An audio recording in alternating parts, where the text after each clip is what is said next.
Shalom, shalom, shalom, beautiful people. This is Chevelle in my backyard garden this morning.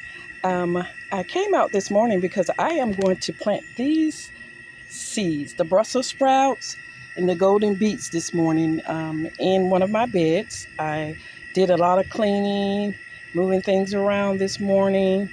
And so I am going to go ahead. See that? I had to come out here and clean everything up, right?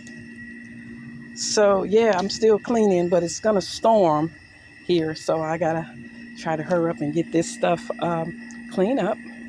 But yeah, I wanted to show you the bed where I put them. I still got a lot of back weeds pulling behind this morning too. So yeah, it seems like it's gonna be a long day for me today, or I just might come back out in the evening. But I did want to show you guys what I was planting here.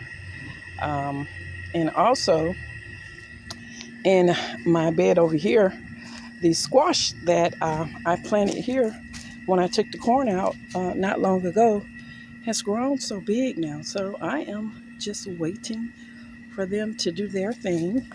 And some of my peas now are getting flowers. So yeah, I'm very excited about what's going on out here.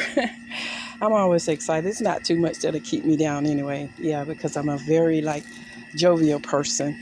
So I hope you guys are having a great Saturday today. Shalom and happy gardening.